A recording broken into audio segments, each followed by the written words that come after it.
The silence in the 47th floor of the Meridian Tower was deafening. Where there should have been the hum of late-night productivity, there was only the soft echo of footsteps on marble floors. Fatima Okafor pushed her cleaning cart down the dimly lit hallway, her uniform rustling softly as she moved between shadows cast by the city lights of Abu Dhabi below. She had been working these floors for 8 months, but tonight felt different. The usual office she cleaned, suite 4712, was supposed to be empty as always. But as she approached what she thought was her regular stop, something made her pause. The door was slightly ajar, and warm light spilled into the hallway. Before we jump back in, tell us where you're tuning in from. And if this story touches you, make sure you're subscribed, because tomorrow I've saved something extra special for you. Fatima glanced at her watch. 11:47 p.m. No one should be here. She pushed the door open quietly, expecting to find the familiar modest office of the mid-level accounting firm she'd been assigned to clean. Instead, she stepped into something that took her breath away, a sprawling corner office with floor-to-ceiling windows overlooking the Persian Gulf, mahogany furniture that gleamed under crystal chandeliers, and walls lined with awards and certificates. In Arabic and English, and there, hunched over a desk covered in scattered papers, sat a man in expensive suit with his head in his hands. What Fatima didn't know was that she had just walked into the private office of Rashid Al Mansouri, one of the youngest billionaires in the UAE, and that her presence there would change both their lives forever. But more importantly, she had no idea that the man at the desk was about to lose everything, and that her accidental arrival was the only thing standing between him and complete financial ruin. Fatima froze in the doorway, her hand still gripping the handle of her cleaning cart. This wasn't suite 4712. The brass nameplate on the door clearly read 4721 in elegant script, and below it, Rashid Al Mansouri, CEO, Meridian Ventures. Her heart sank as she realized her mistake. She had been so lost in thought about her daughter's school fees that she'd miscounted the office numbers. The man at the desk hadn't noticed her yet. He remained motionless, surrounded by what looked like financial documents, legal papers, and laptop screens displaying charts with alarming downward trends. Even from where she stood, Fatima could see the tension in his shoulders, the way his expensive jacket hung wrinkled from what must have been hours of stress. She should have backed out quietly, found the correct office, and pretended this never happened. That's what 8 months of invisibility as a night cleaner had taught her. Stay unnoticed, do your job, go home. But something about the scene stopped her. Maybe it was the way the powerful-looking man seemed so utterly defeated, or maybe it was the scattered papers that reminded her of her own late nights studying engineering textbooks back in Lagos, trying to solve impossible problems with limited resources. Rashid Al Mansouri was not having the worst night of his life by choice. At 34, he had built Meridian Ventures from a small import business into a multi-billion-dollar empire spanning real estate, technology, and renewable energy across the Middle East and Africa. His face had graced the covers of Forbes, Middle East and Arabian Business. Government ministers sought his advice, and international corporations courted his partnerships. But tonight, none of that mattered. 3 hours ago, his legal team had delivered news that felt like a death sentence. Their biggest partner, a European consortium worth $2.8 billion, was pulling out of their landmark solar energy project. Worse, they were demanding immediate repayment of advance funds money that Rashid had already invested in infrastructure, equipment, and hiring thousands of workers across 3 countries. The withdrawal wasn't just about money. It was about a contract clause that Rashid's own lawyers had missed, a clause that gave the Europeans the right to exit if certain environmental certifications weren't obtained within 180 days. Those certifications, due to bureaucratic delays beyond Rashid's control, were still stuck in government offices in Morocco, Egypt, and Jordan. Without the European partnership, Meridian Ventures faced a cash flow crisis that could topple the entire company. Banks were already nervous. Investors were asking questions. By morning, the business press would be circling like vultures, and by next week, Rashid could lose everything he'd spent 15 years building. He had sent his entire executive team home hours ago, unable to bear their worried faces and whispered conversations. His assistant, Khalid, had left reluctantly after Rashid insisted he needed time alone to think. But thinking wasn't helping. Every solution he considered led to the same conclusion. Without a miracle, Meridian Ventures would be bankrupt within 30 days. That's when he heard the soft sound of wheels on marble floor. Rashid looked up to see a woman in a cleaning uniform standing in his doorway, her dark eyes wide with what looked like a mixture of surprise and concern. She was younger than he expected, maybe late 20s, with her hair neatly wrapped in a colorful headscarf and an expression that seemed far too intelligent for someone he assumed was just another member of the building's night staff. For a moment, neither of them spoke.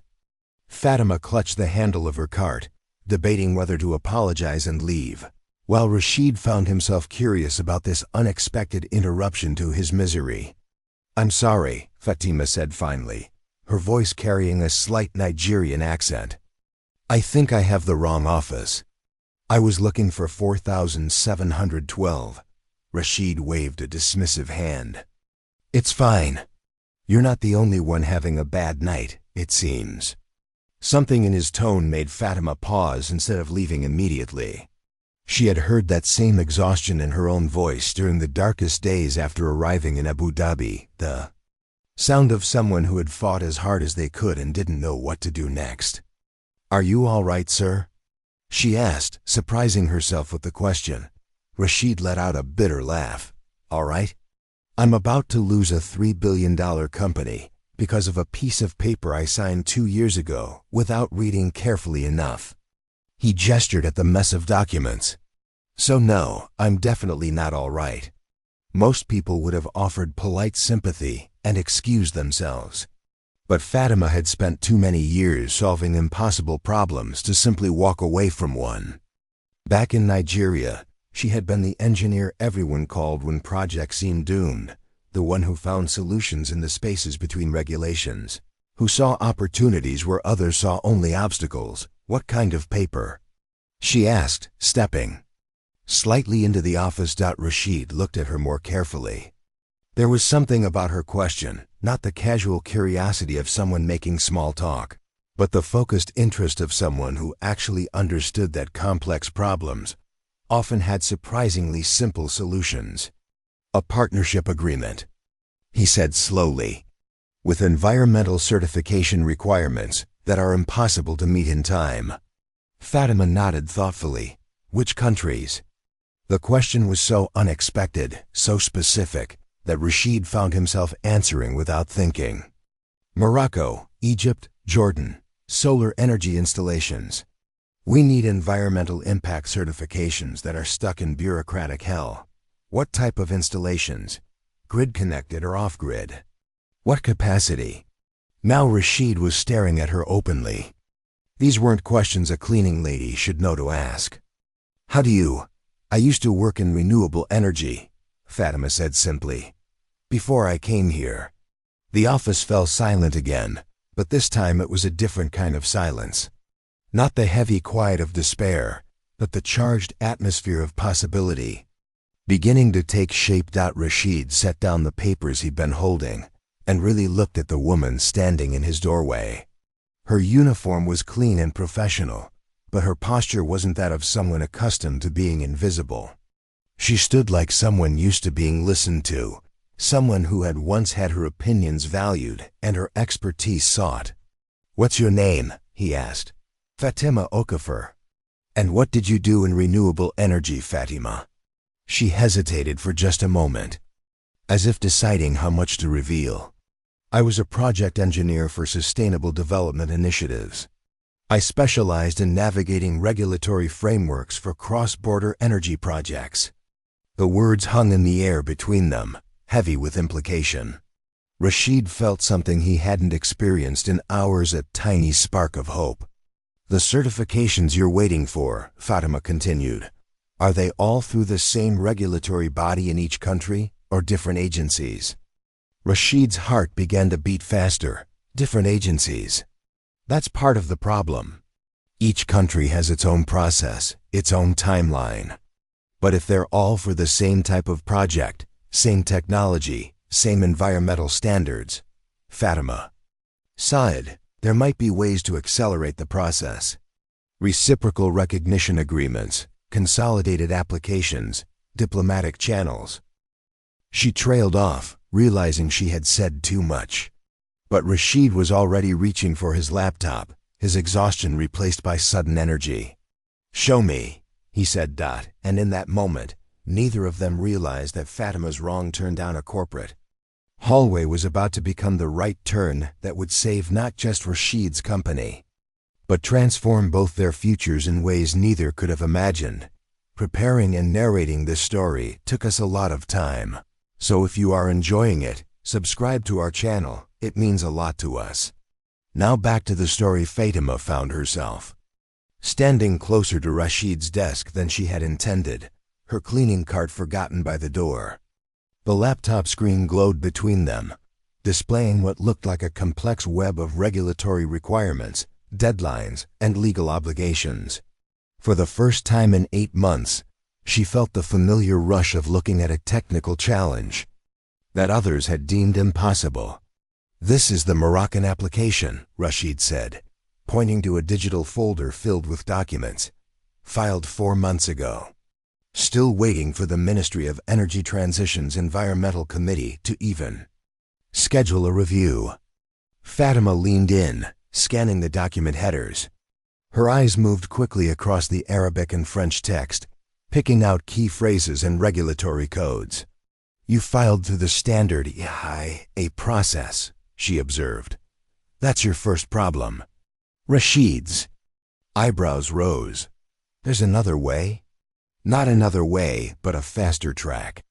Morocco implemented the Renewable Energy Acceleration Protocol in 2019 for projects that meet specific criteria.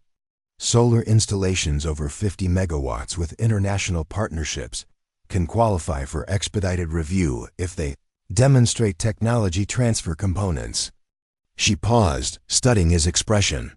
"What's your project capacity?" 75 megawatts per site, 3 sites total. "And are you bringing in European technology for manufacturing or training?" Rashid nodded slowly. "The partnership includes technology transfer agreements for local solar panel assembly and maintenance training programs." Fatima felt the pieces clicking together in her mind, the same way they used to when she worked on impossible projects in Lagos. "You qualify for expedited review, but you'd need to refile the application under a different regulatory pathway.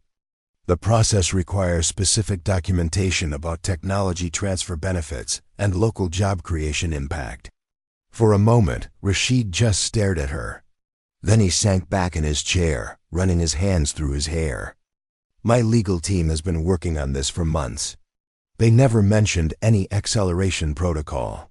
Because most lawyers don't specialize in renewable energy regulations," Fatima said gently. "They know general commercial law, but the environmental and energy sectors have their own specialized frameworks that change frequently." She moved around to his side of the desk, pointing to different sections of the Moroccan documents on his screen. "Look here, the filing category code. You used Category A1 for standard commercial projects. But renewable energy projects with technology transfer components should be filed under Category E3, which automatically triggers the acceleration protocol."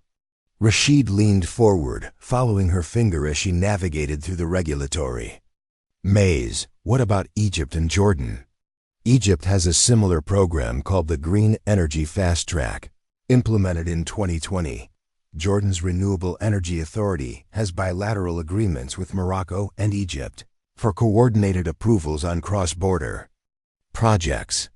Fatima pulled up a mental map of regulatory frameworks she had memorized years ago. If you refile all 3 applications correctly and reference the coordination agreements, you could potentially get approvals within 6 weeks instead of 6 months. The silence that followed was different from the despair that had filled the office when Fatima first arrived. This was the silence of possibility taking root, of hope beginning to displace panic. 6 weeks, Rashid repeated quietly. My European partners gave me 90 days to get the certifications, or they pull out completely. Which gives you time to not just meet their deadline, but exceed it, Fatima said. But there's more to it than just refiling. The expedited processes require detailed documentation of local economic impact, environmental benefit calculations, and community engagement plans. Do you have those? Rashid's face fell slightly. Some of it. Maybe half of what you're describing. What about local partnerships? Have you engaged with community leaders, environmental groups, local universities? We have preliminary agreements with some local contractors, but nothing formal with community organizations or academic institutions.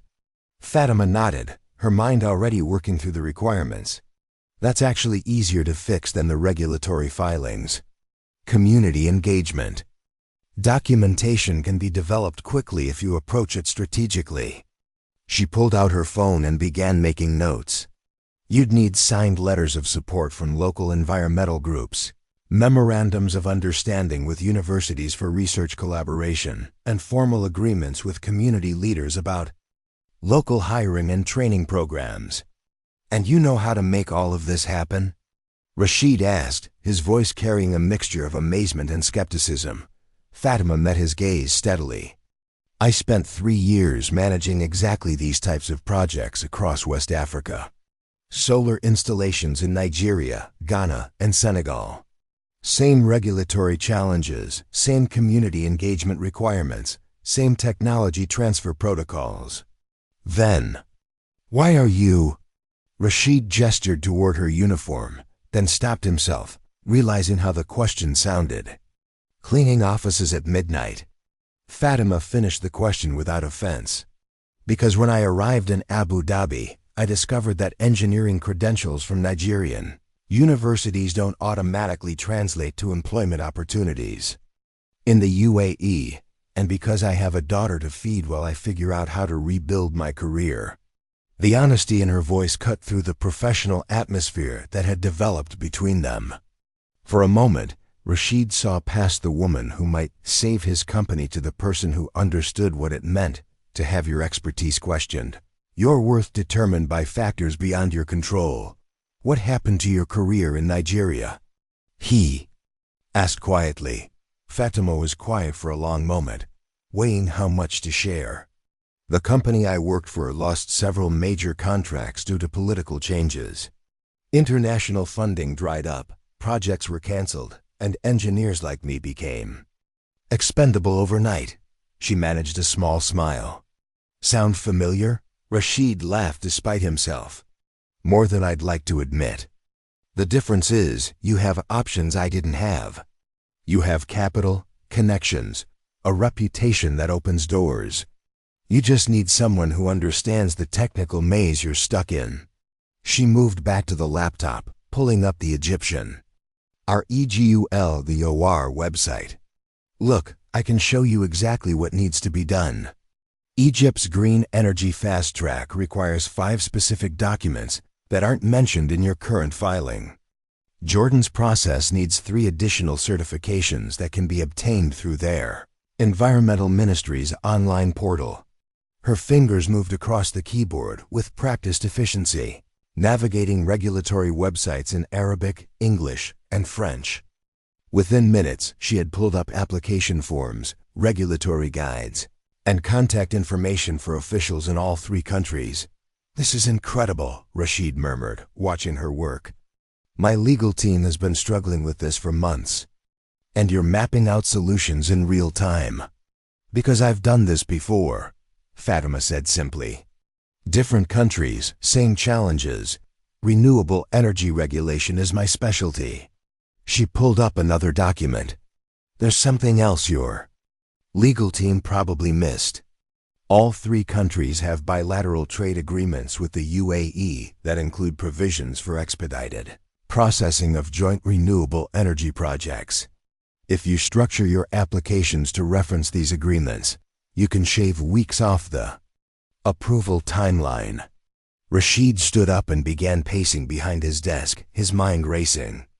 So we refile all three applications under the correct categories. We develop the missing community engagement documentation, and we reference the bilateral trade agreements. Exactly.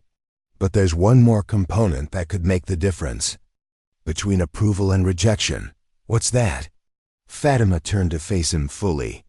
Local partnerships with established engineering firms in each country. The regulatory authorities want to see that international projects are collaborating with domestic expertise, not just bringing in foreign technology and foreign workers. Do you know firms in Morocco, Egypt, and Jordan? I know the renewable energy sector across North Africa and the Middle East. I spent 2 years working with international development organizations before moving to the private sector. She paused, then added, I still have contacts at engineering firms, environmental consultancies, and regulatory agencies in all three countries. The weight of what she was offering began to sink in for Rashid. This wasn't just technical advice, it was a comprehensive solution delivered by someone with the exact expertise his crisis required. Fatima, he said slowly, I need to ask you something, and I want you to be completely honest with me. She nodded. If you were in my position, with access to the resources and connections I have, could you actually solve this certification problem in 6 weeks? Fatima considered the question carefully, running through everything she knew about the regulatory processes, the documentation requirements, and the political landscape in all three countries. Yes, she said finally, but it would require working 18-hour days, coordinating across multiple time zones, and calling in favors with people I haven't spoken to in 2 years. And would you be willing to do that? The question hung in the air between them. Fatima looked around the luxurious office, then down at her cleaning uniform, then back at Rashid's face.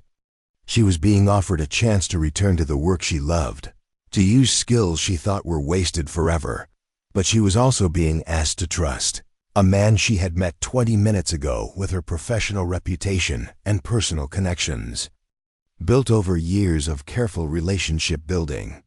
What exactly are you proposing? She asked. Rashid took a deep breath. I'm proposing that you help me save my company. Not as a consultant, not as a temporary advisor, but as a partner in solving this crisis. Full access to company resources, full decision-making authority on the regulatory strategy, and full compensation for the value you bring. And after the crisis is resolved?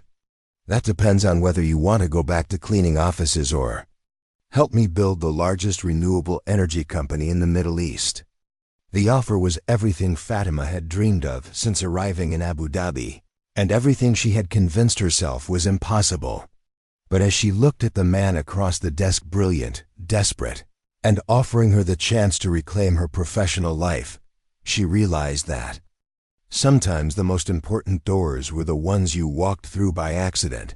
The first rays of dawn were beginning to filter through the floor-to-ceiling windows of Rashid's office when Fatima finally gave her answer. They had spent the entire night poring over documents, mapping out regulatory strategies, and building what felt like the foundation of an impossible rescue mission. I'll do it, she said, her voice steady despite the magnitude of what she was agreeing to. But I have conditions. Rashid, who had been surviving on nothing but coffee and determination for the past 6 hours, looked up from the legal documents they'd been reviewing. Named them. First, I want everything in writing. Partnership agreement, compensation structure, decision-making authority, all of it legally documented. Done. Second, I maintain my contacts and relationships independently. If this doesn't work out, I don't want to be left with burned bridges in an industry where reputation is everything. Rashid nodded. Completely reasonable. Third, Fatima, Paused, knowing this was the most important condition. If we succeed in saving your company, I want equity, not just salary. I want to be a genuine partner in whatever we build together. The request hung in the air between them.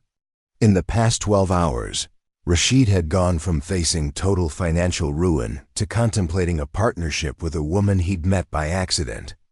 The rational part of his mind screamed warnings about due diligence, background checks, and proper vetting procedures. But the desperate part of his mind, the part that had watched his empire crumble in real time, recognized that conventional wisdom had already failed him. "How much equity?" he asked. "We'll determine that based on the value I actually deliver. But I want it structured so that success means partnership, not just employment." Rashid extended his hand across the desk. "Partners." Fatima shook it, feeling the weight of the moment. 24 hours ago, she had been invisible. Now she was about to become a partner in a multi-billion-dollar rescue operation. "So what's our first move?" Rashid asked. Fatima was already reaching for her phone. "We start with Morocco. It's 6 a.m. here, which means it's 3 a.m. in Rabi. But I know someone who starts work early at the Ministry of Energy Transition." She dialed a number she hadn't called in 2 years. After several rings, a sleepy voice answered in Arabic. "Amina, it's Fatima Okafor. I know it's early, but I need your help with something urgent." The conversation that followed was a masterclass in diplomatic urgency.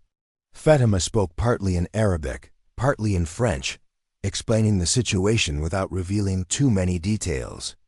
About Rashid's company.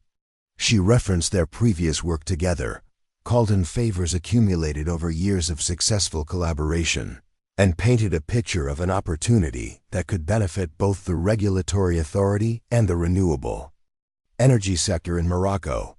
When she hung up 30 minutes later, Rashid was staring at her with undisguised amazement.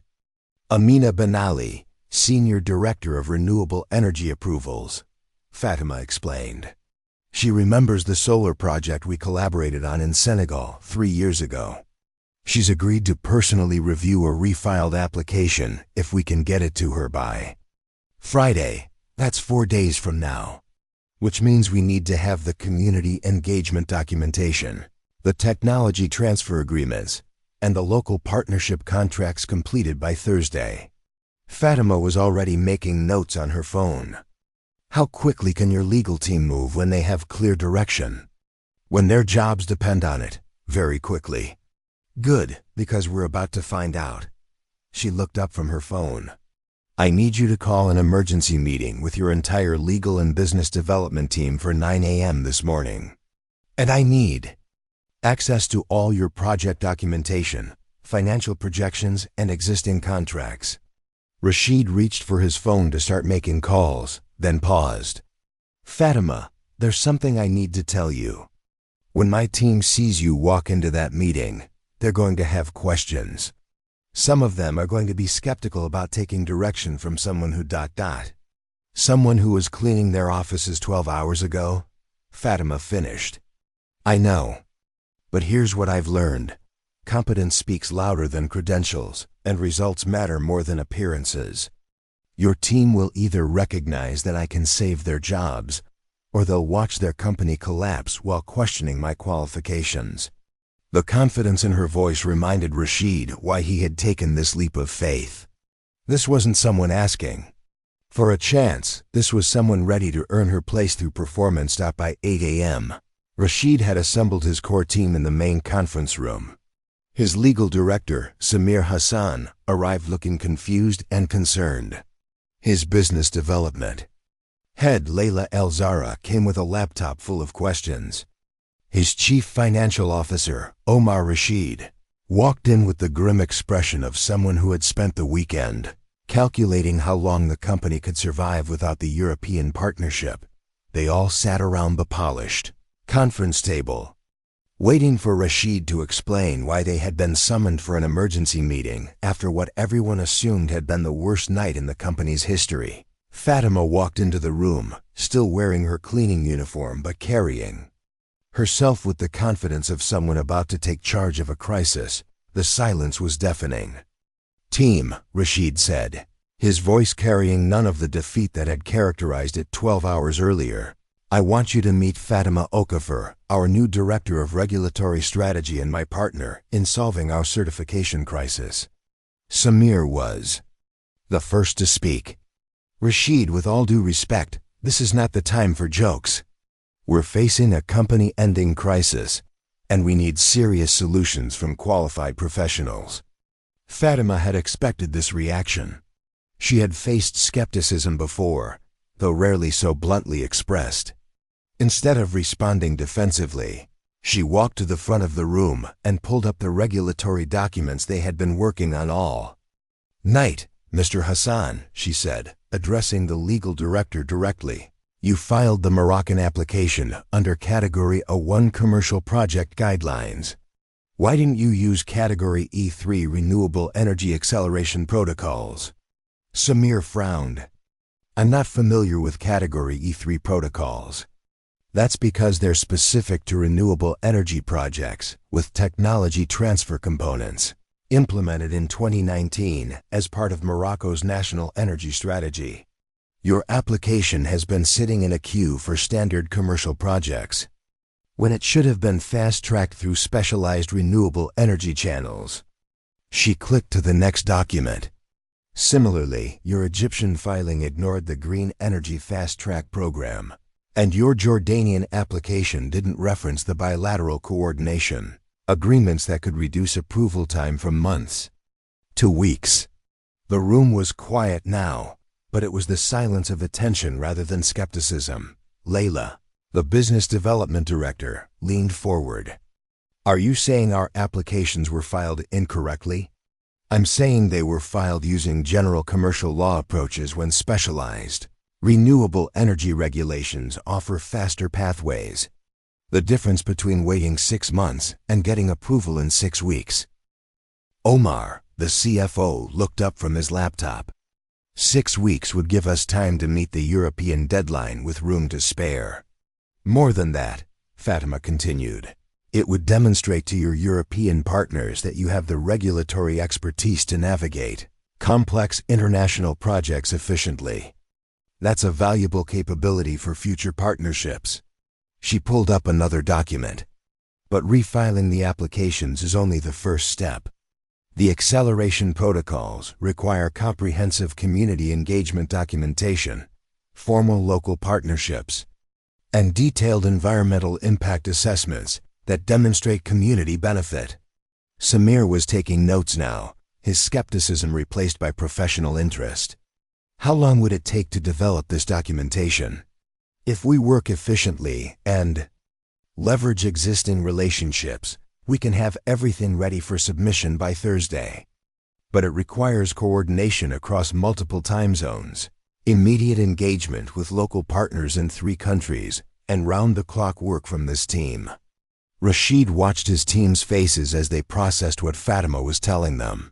These were seasoned professionals who had built successful careers by recognizing competence and opportunity. And what they were seeing was someone who understood their crisis better than they did and had a concrete plan for solving it. "What do you need from us?" Layla asked. Fatima smiled. It was the first time since walking into the wrong office that she felt like herself again, the engineer who solved impossible problems, the project manager who turned chaos into success. "I need Samir's legal team to prepare 3 sets of refiled applications using the correct regulatory categories. I need Layla's business development team to draft memorandums of understanding with local partners I'm going to connect you with. And I need Omar's financial team to prepare detailed economic impact projections that demonstrate job creation and technology transfer benefits." She looked around the room, meeting each person's eyes. "And I need all of you to trust that someone who accidentally walked into the wrong office might be exactly the right person to walk your company out of this crisis." The meeting that followed was unlike anything Meridian Ventures had experienced before.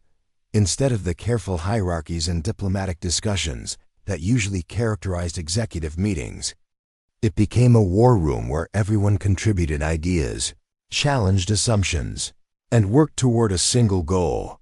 Fatima connected Layla with environmental engineering firms in Rabi, Cairo, and Amman. She guided Samir through the regulatory requirements for expedited applications.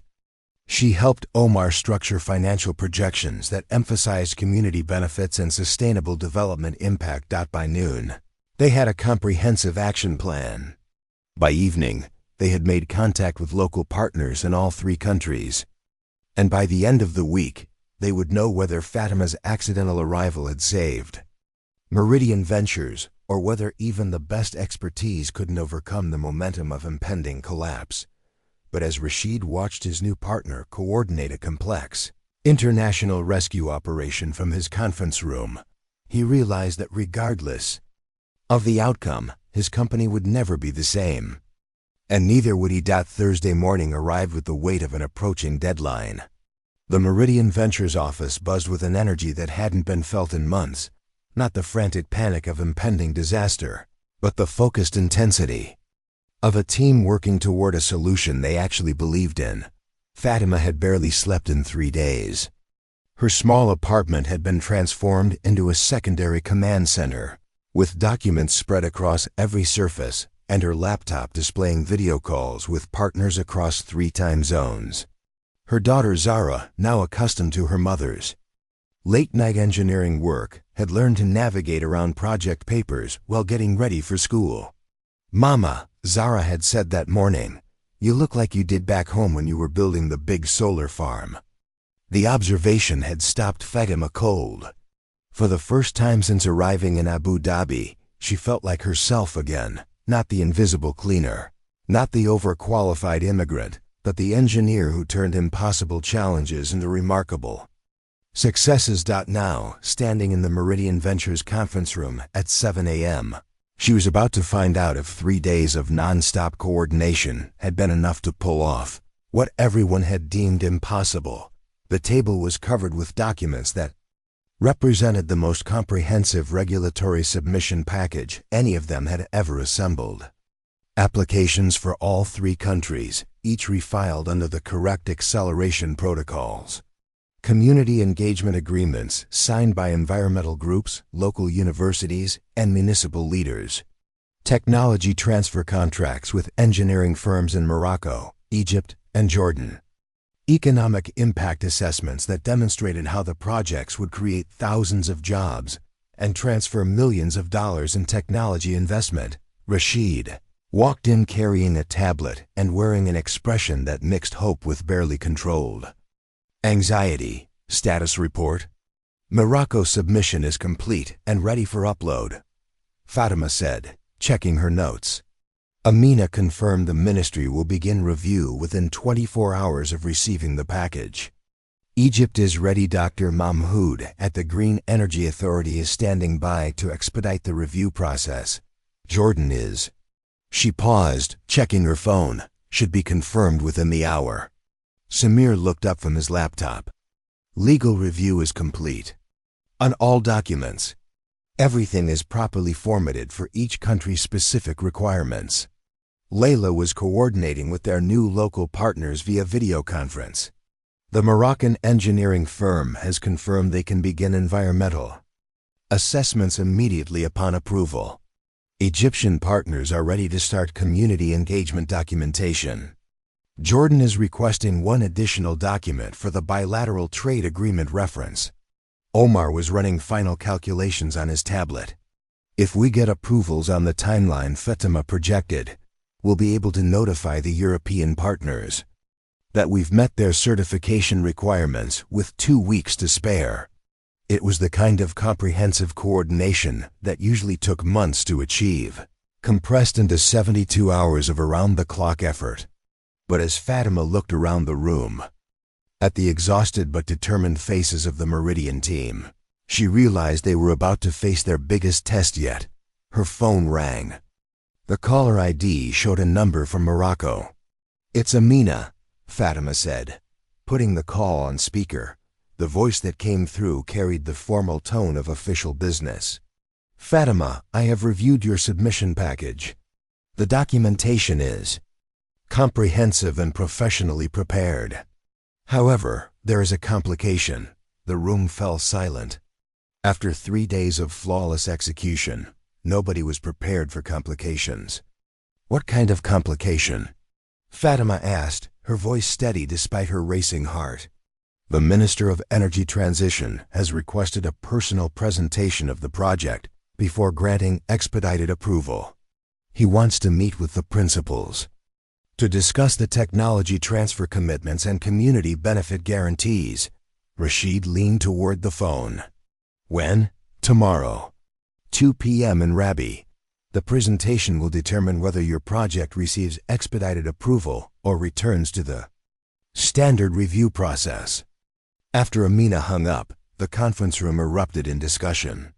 Flying to Morocco on less than 24 hours' notice, preparing a ministerial-level presentation, coordinating with local partners. It seemed like an insurmountable challenge on top of everything they had already accomplished. I can be on a flight to Rabi tonight, Rashid said. If we can prepare presentation materials this afternoon. Fatima interrupted. We can be on a flight tonight, Rashid paused. Fatima, you don't have to. Yes, I do. The minister is going to ask technical questions about regulatory compliance, community engagement protocols, and technology transfer specifications. Questions that require someone who understands both the engineering and the regulatory frameworks. She was right, and everyone in the room knew it. But sending the company's new partner still wearing clothes she had bought with her cleaning job savings to represent Meridian Ventures in front of a government minister was a risk that could make or break everything they had worked for. There's something else, Fatima continued. If we succeed in Morocco, Egypt and Jordan will likely request similar presentations. This isn't just about getting one approval, it's about proving that our approach can work across all 3 countries. Layla was already on her laptop, checking flight schedules. There's a 9 p.m. Emirates flight to Casablanca, connecting to Rabi. If we book now, you'd arrive Friday morning with time to prepare. Omar looked up from his financial projections. The presentation to the minister could go either way. If it goes well, we're ahead of schedule on all 3 countries. If it goes badly, we're no worse off than we were 3 days ago, Rashid finished. Except now we know we tried everything possible. Fatima was already mentally preparing for the presentation.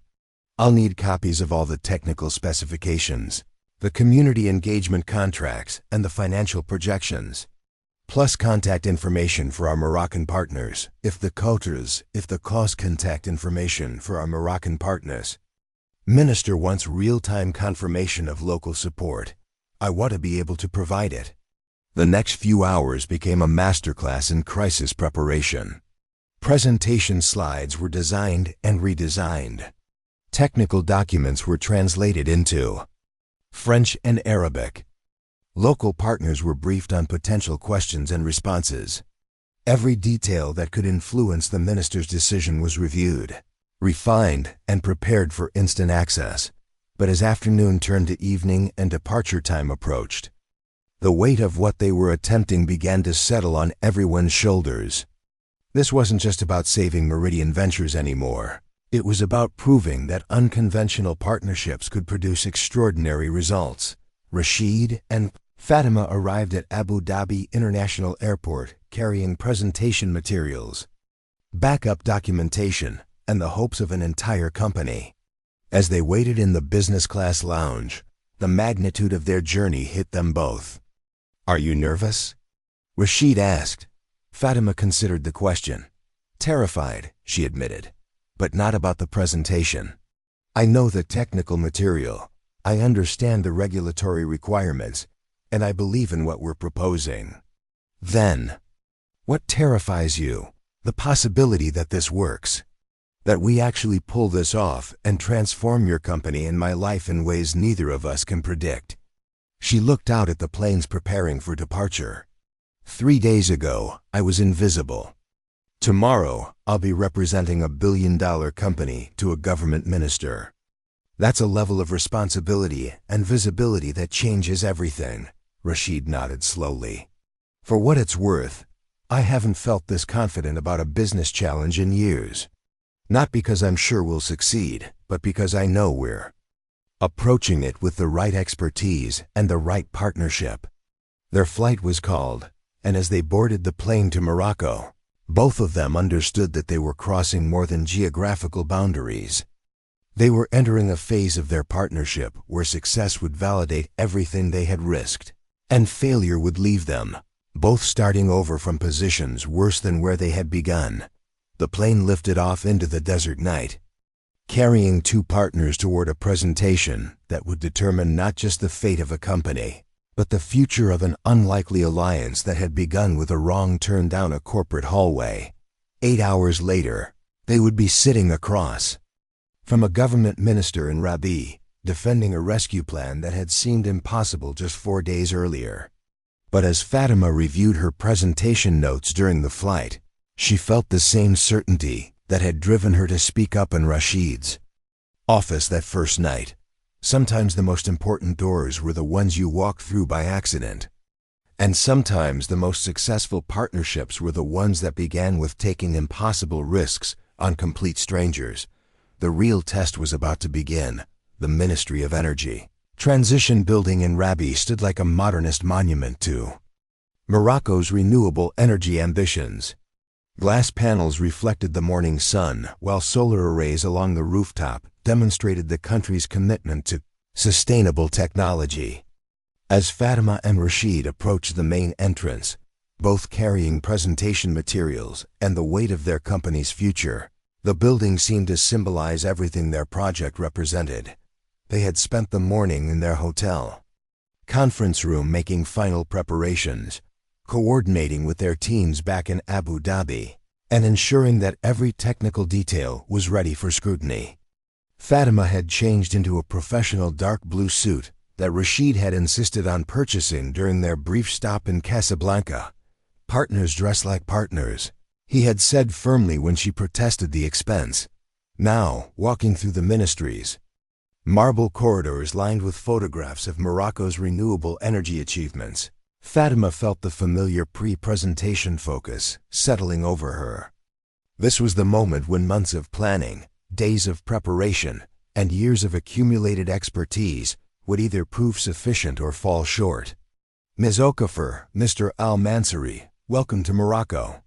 The voice belonged to Amina Ben Ali, Fatima's contact at the ministry, who approached them with the measured professionalism of someone who had facilitated countless high-stakes meetings.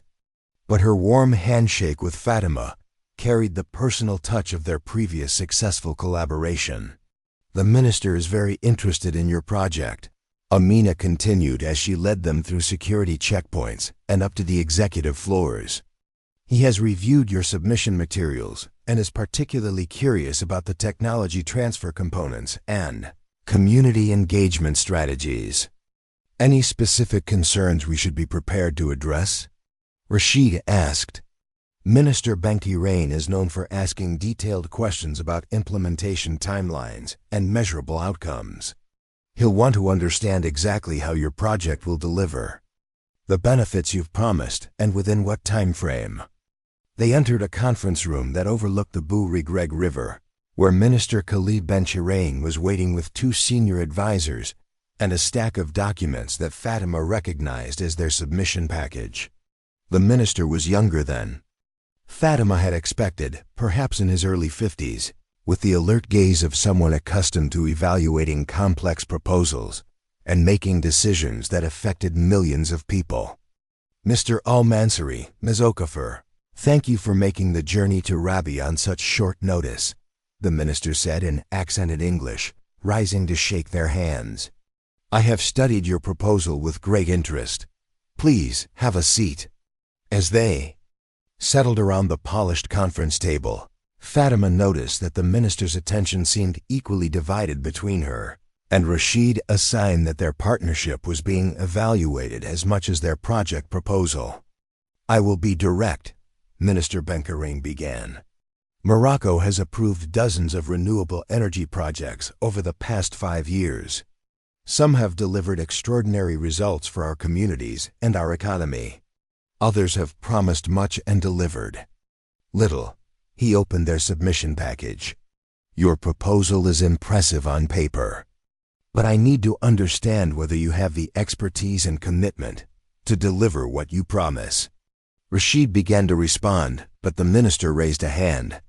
Mr. Al-Mansouri, I am certain you have the financial resources and business capabilities to manage a large-scale project.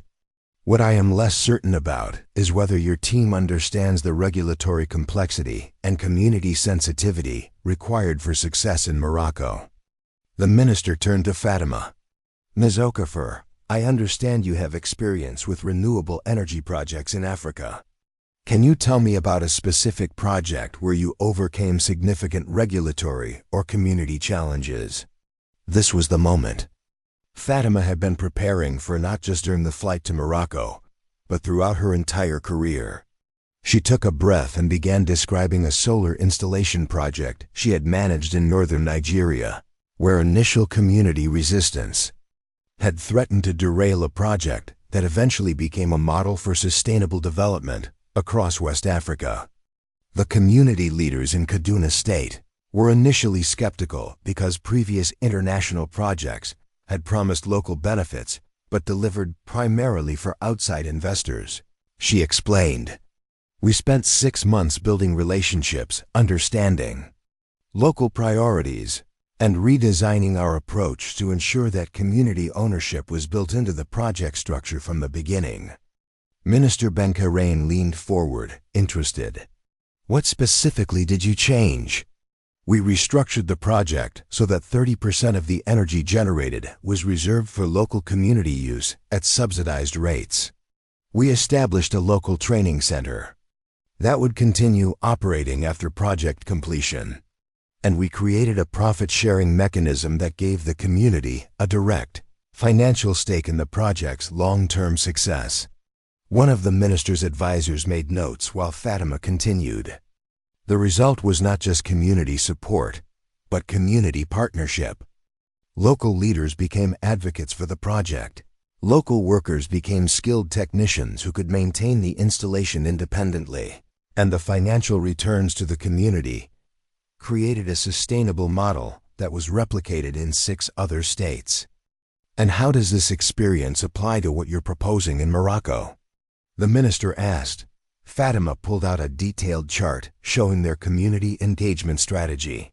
"We've designed this project using the same principles of genuine partnership, rather than external imposition. Local engineering firms will be responsible for 40% of the technical work, creating permanent employment and technology transfer. Community leaders have been involved in planning from the beginning, and we've structured profit-sharing mechanisms that ensure long-term community benefit." She clicked to the next slide, showing detailed financial projections. "But most importantly, we've designed the project to integrate with Morocco's existing renewable energy infrastructure and policy goals, rather than operating as an isolated foreign investment." Minister Benkirain studied the charts, then looked up at both of them. "This level of integration and community partnership requires ongoing management and cultural understanding. Mr. Al-Mansouri, how do you ensure that these commitments are maintained throughout the project lifecycle?" Rashid glanced at Fatima, then back at the minister. "Minister, I want to be transparent with you. 3 months ago, I would not have been able to answer that question adequately. My company had the financial resources and business experience, but we lacked the specialized expertise for this type of community-integrated renewable energy project." He gestured toward Fatima. "Ms. Okafor brings not just technical knowledge, but practical experience managing exactly these types of partnerships. She's not a consultant we hired for this project. She's my partner in building a company that can deliver sustainable development projects across North Africa and the Middle East." The minister's eyebrows rose slightly at the word partner. "Ms. Okafor, is this an accurate description of your role?" "Yes, Minister. I have equity in Meridian Ventures and decision-making authority over all regulatory and community engagement aspects of our renewable energy projects. This isn't just about getting approval for one project. It's about building long-term partnerships between our company and the communities we work with. For the next hour, the minister and his advisors asked detailed questions about technical specifications, regulatory compliance, financial projections, and implementation timelines. Fatima and Rashid answered as a team, with each handling questions in their areas of expertise while supporting each other's responses.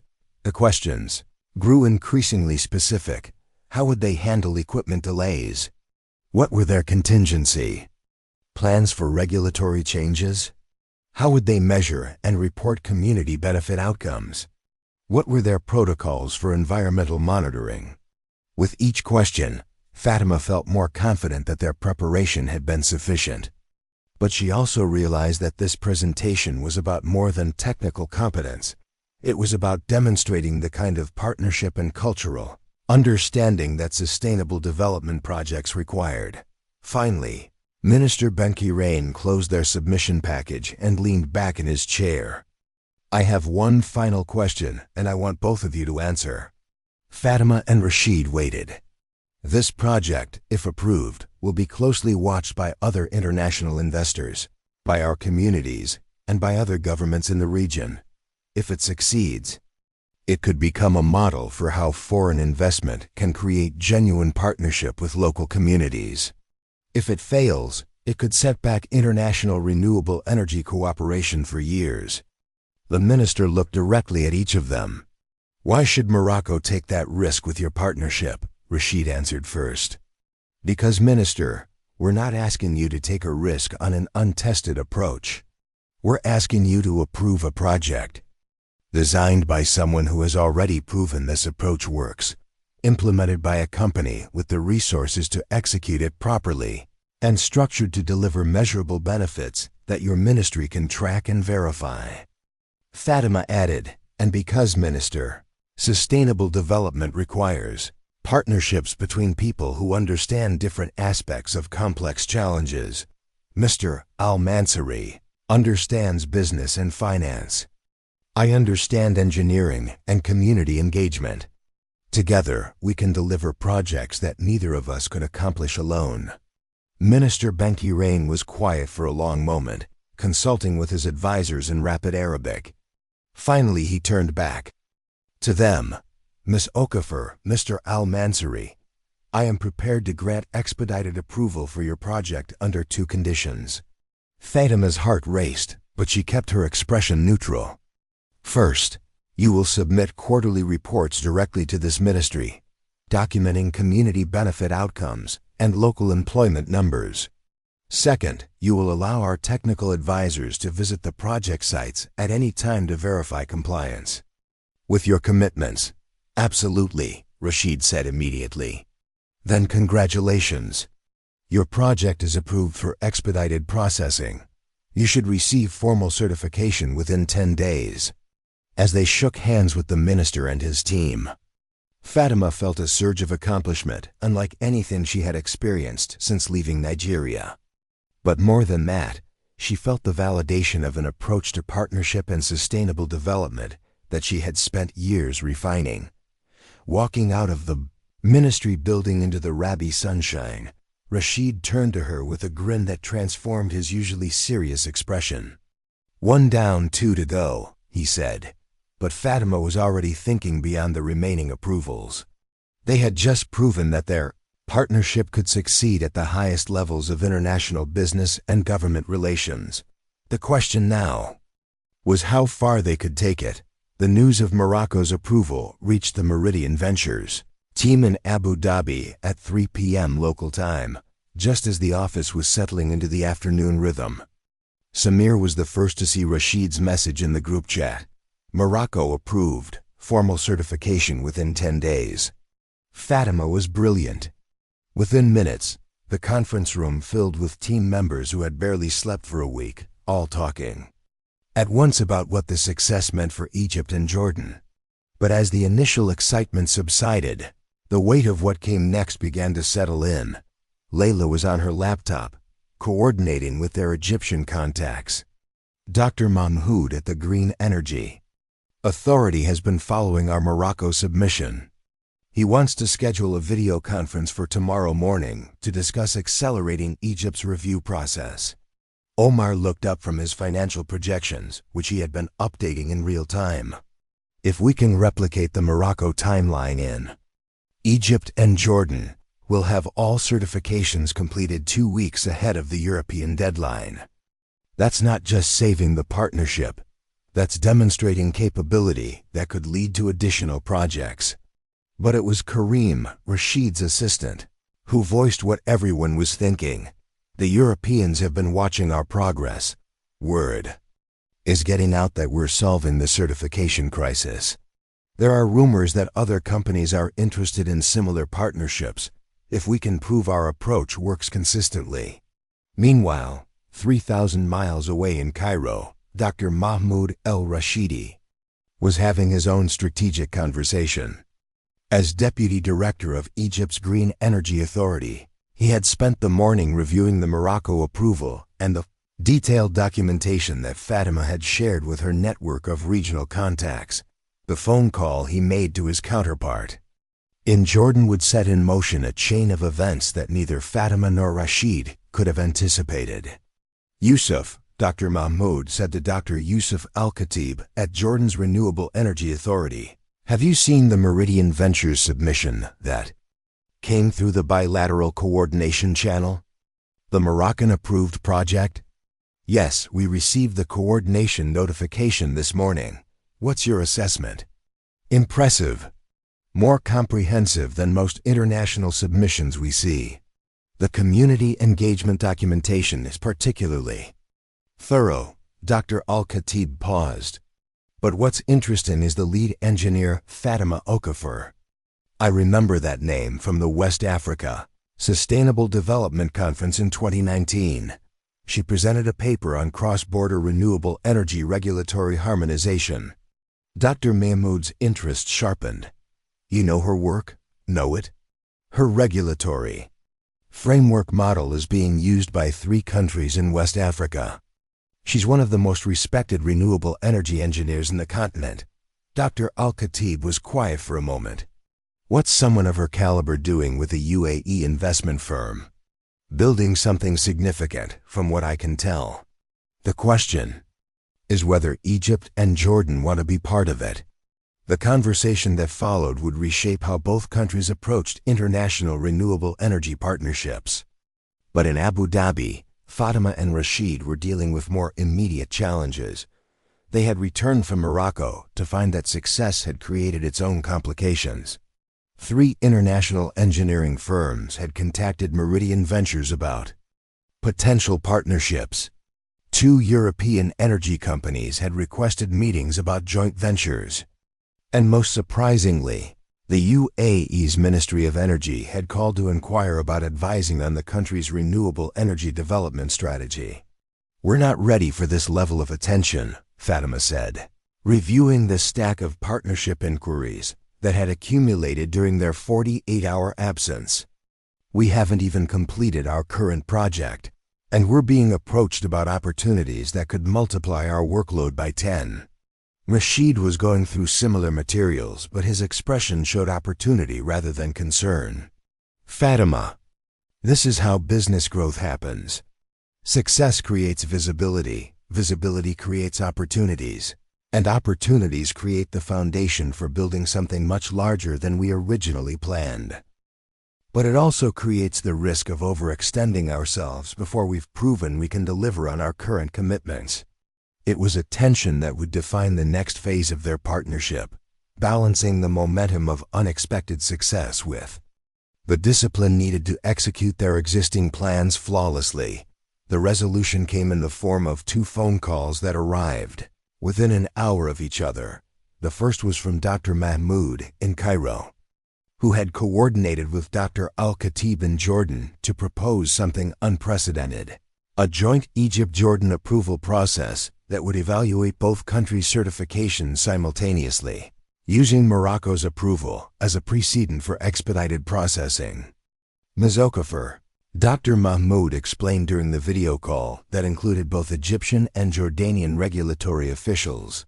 Your Morocco submission has created an opportunity for regional coordination that we've been discussing for years, but never had the right project to implement.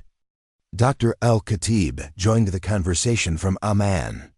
Instead of separate approval processes in each country, we're proposing a coordinated review that leverages the work you've already done in Morocco. If your project meets our joint standards, you could receive approvals from both countries within the same time frame. Fatima felt her pulse quicken. What would that require? A single comprehensive presentation to a joint Egyptian-Jordanian regulatory committee, scheduled for next week in Cairo. If approved, you'd receive certifications from both countries simultaneously. The second call came 30 minutes later, from someone Fatima hadn't expected to hear from, Minister Benkirane's office in Morocco. Ms. Okafor, the minister's chief of staff explained.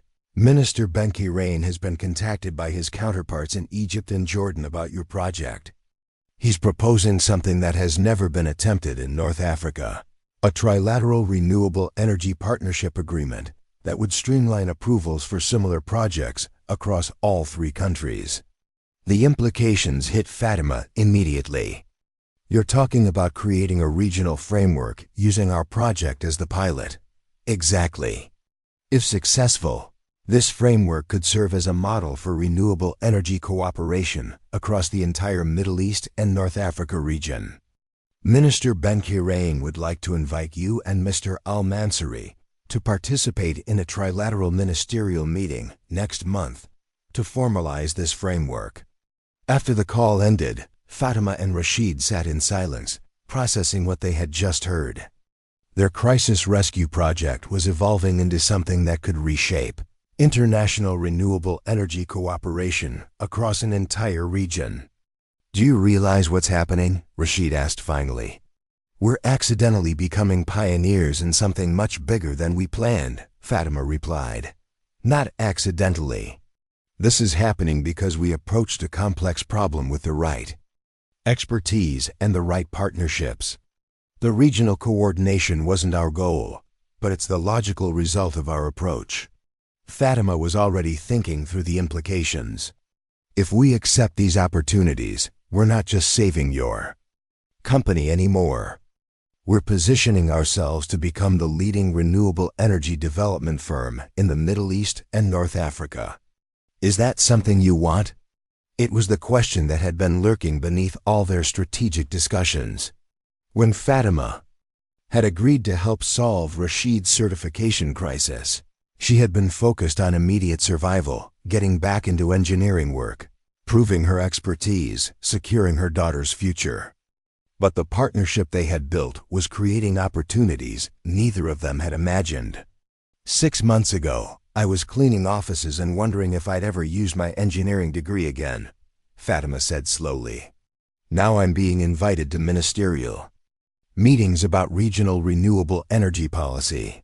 The scale of change is almost incomprehensible. But do you want it? Fatima looked out the window at the Abu Dhabi skyline, where construction cranes and glass towers reach toward the desert sky. I want to build something meaningful. I want to use my expertise to create projects that actually improve people's lives while addressing climate change. And I want to do it as an equal partner with someone who shares those goals. Then we say yes to Egypt and Jordan. We say yes to the trilateral framework. And we build the company we've discovered we're capable of building. As if responding to their decision, Fatima's phone buzzed with a text message from her daughter. Mama, my teacher wants to know if you can come talk to our class about engineering. I told her you're saving the environment now. The simple message crystallized everything Fatima had been feeling. She wasn't just rebuilding her career. She was creating a legacy that her daughter could be proud of, in partnership with someone who understood the importance of that mission. The next phase of their journey would take them from crisis management to industry leadership, from saving one company to potentially transforming an entire region's approach to sustainable development. But as Fatima began preparing for the joint Egypt-Jordan presentation, she realized that the most important transformation had already occurred. She had stopped being the woman who had accidentally walked into the wrong office and become the partner who was helping to build something remarkable. The Cairo International Conference Center buzzed with an energy that transcended typical government meetings. Representatives from Egypt's Green Energy Authority, Jordan's Renewable Energy Commission, and Morocco's Ministry of Energy Transition had gathered for what industry observers were calling the most significant renewable energy cooperation meeting in the region's history. Fatima stood in the speaker's preparation room, reviewing notes that had evolved far beyond the technical specifications they had started with. What began as a presentation about solar installation certifications had transformed into a comprehensive proposal for regional renewable energy coordination that could serve as a model for international cooperation across the developing world. The Egyptian delegation just arrived, Rashid said, checking his phone for updates from their local coordinators. Dr. Mahmoud confirmed that Minister Hassan al-Khader will be attending personally, along with representatives from 3 other Egyptian ministries. The significance wasn't lost on either of them.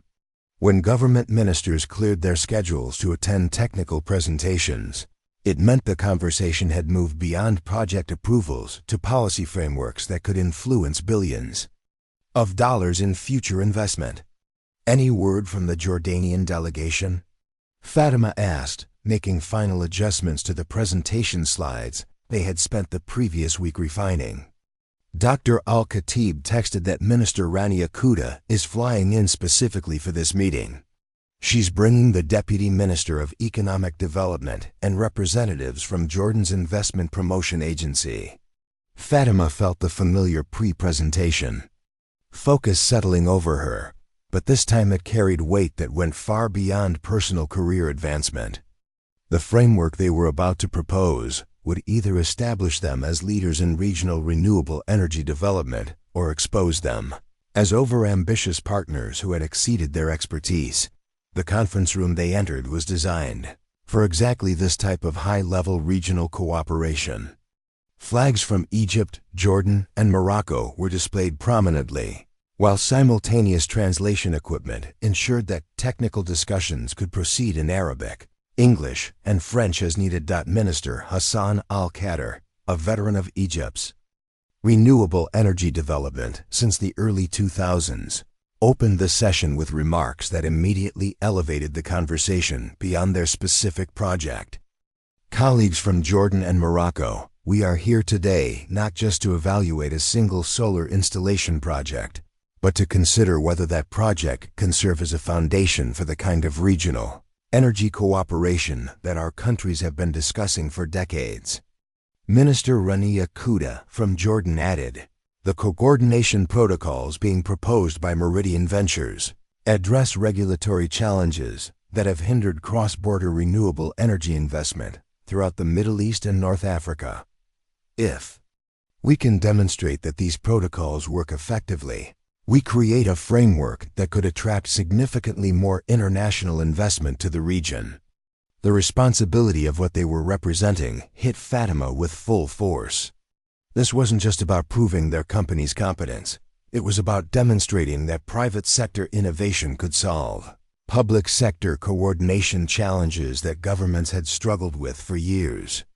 Ms. Okafor, Mr. Al-Mansouri, Minister Al-Khader continued, please present your proposal for regional renewable energy certification coordination. Fatima began with the technical foundation, detailed analysis of how regulatory frameworks in the 3 countries could be harmonized without compromising each nation's sovereignty over energy policy. She explained how their project's documentation requirements had revealed opportunities for shared standards, mutual recognition protocols, and coordinated approval timelines. But as she moved deeper into the presentation, the scope expanded beyond technical specifications to economic and strategic implications. The coordination framework we're proposing would reduce approval timelines for international renewable energy projects from an average of 18 months to approximately 6 months, Fatima explained, displaying comparative charts. This efficiency gain would make the region significantly more competitive for international renewable energy investment compared to other emerging markets. Dr. Al-Khatib from Jordan raised his hand. Ms. Okafor, you mentioned mutual recognition protocols. Can you elaborate on how these would work in practice while maintaining each country's regulatory integrity? Certainly. The mutual recognition protocols would establish common technical standards for environmental impact assessment, community engagement documentation, and technology transfer verification. Projects that meet these standards in one country would automatically qualify for expedited review in the other 2 countries, rather than requiring separate, duplicative approval processes. Minister Kuda leaned forward with interest. What about disputes or disagreements between countries about whether a project meets the common standards? Rashid fielded this question, drawing on his experience with complex international business agreements. We propose a trilateral technical review committee with representatives from each country's regulatory authority. Any disputes about standard compliance would be resolved through this committee using predetermined technical criteria rather than political negotiations. The questions that followed tested every aspect of their proposal: financial mechanisms, legal frameworks, implementation, timelines, and political sustainability. But as the discussion progressed, Fatima realized that something remarkable was happening. The government representatives weren't just evaluating their proposal, they were actively refining it, suggesting improvements that drew on decades of experience with regional cooperation challenges. Dr. Mahmoud from Egypt proposed adding provisions for joint environmental monitoring that would create shared databases of renewable energy project outcomes. Minister Al-Khader suggested including mechanisms for coordinated training programs that would develop regional expertise in renewable energy project management. 2 hours into what was scheduled as a 90-minute presentation, the discussion had evolved into active collaboration between the 3 governments and Meridian Ventures to design a framework that none of them could have developed independently. Ms. Okafor, Minister Al-Khader said during a brief break, I want to ask you a direct question. Your company could successfully complete your current project using the individual country approval processes you've already secured. Why are you proposing this more complex regional framework? It was the question Fatima had been expecting, and the one that would determine whether their vision was seen as genuine strategic thinking or opportunistic empire building. Minister, because individual project success is not enough. Climate change requires renewable energy deployment at a scale and speed that current regulatory frameworks cannot support. If we can demonstrate that regional coordination accelerates project development while maintaining rigorous environmental and community standards, we create a model that could be replicated globally. She paused, looking around the room at representatives who had spent years working on these exact challenges. Our project succeeds either way, but regional renewable energy cooperation succeeds only if we're willing to invest in frameworks that benefit everyone, not just individual companies. Minister Kuda from Jordan exchanged glances with her Egyptian and Moroccan counterparts. Mr. Al-Mansouri, is this framework proposal an extension of your commercial interests, or are you prepared to make it available for other companies to use? Rashid's answer would define not just their business model, but their role in the industry. They were helping to reshape. Minister, we propose that the coordination framework be managed by the 3 governments as a public resource. Meridian Ventures would contribute our development costs and technical expertise, but the framework itself would be available to any company that meets the established standards. The room fell silent as the implications sank in. They were proposing to give away their competitive advantage in order to accelerate industry-wide adoption of more efficient regulatory processes. "Why would you do that?" Dr. Al-Khattab asked. Fatima answered, "Because our competitive advantage isn't the regulatory framework, it's our ability to execute complex, international renewable energy projects effectively. The framework creates a larger, more efficient market that benefits everyone. Our advantage comes from being the best at operating within that market." The final hour of the meeting focused on implementation details, legal structures for the Trilateral Coordination Committee, funding mechanisms for framework development, and timelines for pilot testing with additional projects beyond Meridian Ventures. Initial installations. When the session concluded, all three ministers requested private consultations with their respective delegations before making formal commitments. But the tenor of those discussions suggested that something significant had been set in motion. As Fatima and Rashid waited in the conference center lobby for the ministers' decisions, the magnitude of what they had proposed began to settle in. "Do you realize what we just offered to do?" Rashid asked. "Build a regional renewable energy cooperation framework that could transform how international development projects are approved and implemented across the Middle East and North Africa." Fatima replied, "And give it away for free so that our competition can use it too. Are we brilliant or insane? Both, probably. But if it works, we become the leading renewable energy development firm in a market that's significantly larger and more efficient than the one that existed before we started." Their conversation was interrupted by Dr. Mahmoud, who approached with the kind of expression that suggested important news. "Ms. Okafor, Mr. Al-Mansuri, the ministers have reached a preliminary agreement. They want to proceed with developing the trilateral framework using your project as the foundation pilot. They're proposing a formal signing ceremony next month in Abu Dhabi." As they absorbed the news, Fatima realized that they had just committed to building something that could outlast their company, outlast their careers, and potentially influence how the developing world approaches renewable energy cooperation. For decades to come, the woman who had accidentally walked into the wrong office 9 months ago was about to sign international agreements that could reshape an entire industry. 1 year later, Fatima stood in the same corner office where her life had changed forever, but everything else was different. The space had been redesigned as a collaborative workspace, with technical displays showing real-time data from solar installations across Morocco, Egypt, and Jordan. The mahogany desk where Rashid had sat in despair had been replaced with a conference table that hosted daily video calls with project managers, government officials, and community leaders across 3 countries. Through the floor-to-ceiling windows, the Abu Dhabi skyline sparkled with the lights of a city that had become the headquarters of the Middle East's most innovative renewable energy development company. But for Fatima, the most meaningful change was the photograph on her desk, Zara at her school's science fair, presenting a project about solar energy that had won first place and earned her an invitation to the UAE's National Youth Science Competition. The signing ceremony delegation just arrived, Khalid announced from the doorway.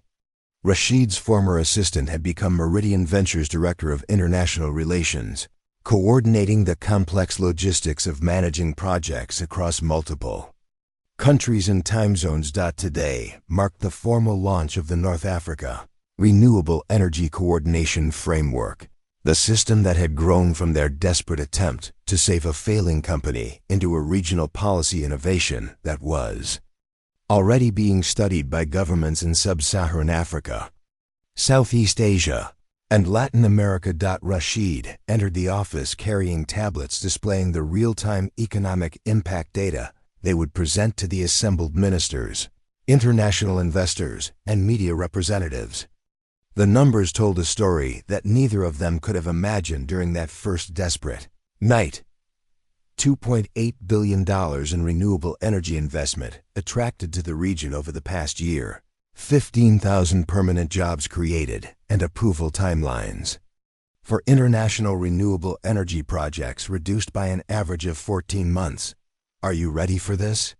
He asked, though the question carried undertones of amazement rather than anxiety. Fatima smiled, checking her watch.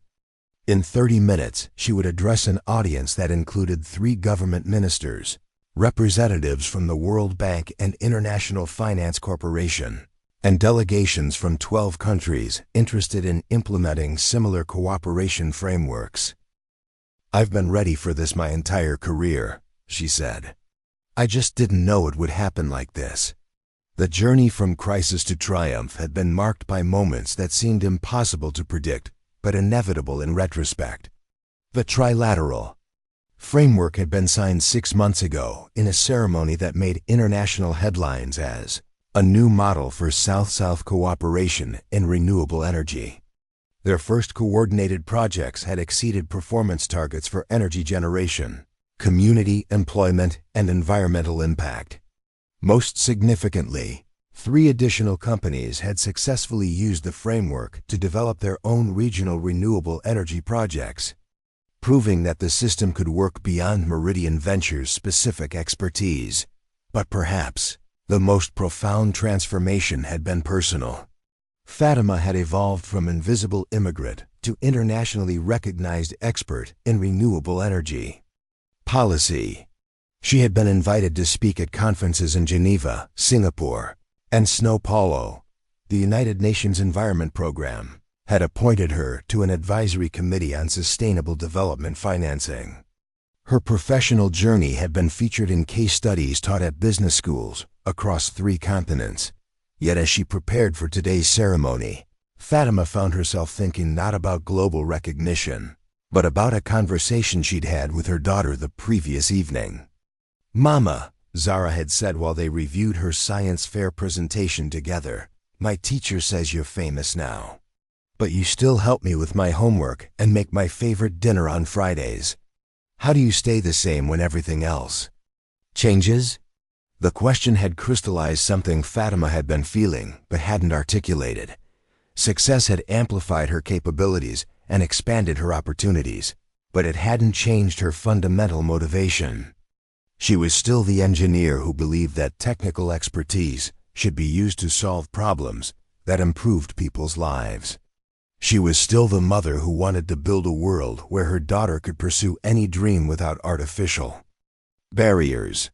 She was still the immigrant who understood that talent and determination could overcome circumstances, given the right opportunities. The ceremony itself took place in the same Meridian Tower conference room where Fatima had first demonstrated her regulatory expertise to Rashid's skeptical executive team. But today, the room was filled with government ministers, international development officials, and renewable energy industry leaders from across the Middle East, Africa, and beyond. Minister Ben Shirain from Morocco opened the event by describing the framework as proof that South-South cooperation can produce innovations that benefit the entire developing world.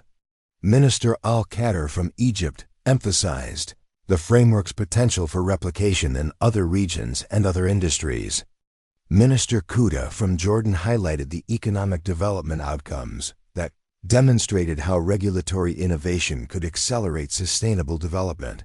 When Fatima was introduced as the keynote speaker, the applause came from an audience that understood the technical complexity of what had been accomplished.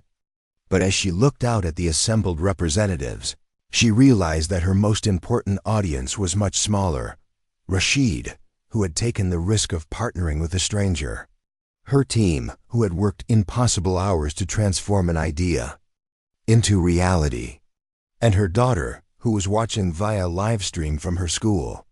18 months ago, Fatima began, I was cleaning offices in this building, invisible to the people whose workspaces I maintained, struggling to find a way to use my engineering education in a new country. Today, I stand before you as a partner in a company that has helped develop a regional cooperation framework that could influence how the developing world approaches renewable energy for decades to come. She paused, looking directly at the camera that would broadcast her remarks to audiences across the region. This transformation didn't happen because of individual brilliance or exceptional luck. It happened because of partnership between someone who had technical expertise and someone who had business resources, between private companies and government agencies, between countries that chose cooperation over competition. The core of her presentation focused on the technical and economic outcomes of the framework, but Fatima concluded with reflections that went beyond policy analysis. The most important lesson from this experience is that expertise exists everywhere, often in places where we don't expect to find it. The challenge is creating systems that recognize and utilize that expertise, regardless of where it comes from or how it's initially packaged. She gestured toward Rashid, who was sitting in the front row. Mr. Al-Mansouri took a risk on a partnership that conventional wisdom would have dismissed as impossible. Government officials in 3 countries committed to cooperation frameworks. That required unprecedented coordination. International investors supported projects that use new approaches to community engagement and technology transfer. But perhaps most importantly, this experience demonstrates that the solutions to our most complex challenges often require exactly the kind of unconventional partnerships that traditional institutions are designed to prevent. The applause that followed was sustained and genuine, but for Fatima, the most meaningful moment came afterward, during the reception, when Dr. Al-Khatib from Jordan approached her with a proposal that represented the next phase of their expanding impact. Ms. Okafor, he said, the economic community of West African states has contacted Jordan's Renewable Energy Authority about adapting your framework for use across 15 countries in West Africa. They've specifically requested that you lead the technical development process. The opportunity would take her back to the continent where her career had begun, but with resources and expertise that could influence renewable energy development across an entire region. It was exactly the kind of challenge that would have seemed impossible during her darkest days as an invisible immigrant, and exactly the kind of opportunity that her partnership with Rashid had made possible. As the ceremony concluded and guests moved to the reception, Fatima found herself standing in the same spot where she had first explained Moroccan renewable energy regulations to a desperate CEO 12 months earlier. Rashid joined her, both of them looking out at the Abu Dhabi skyline that had become the backdrop for their unlikely partnership.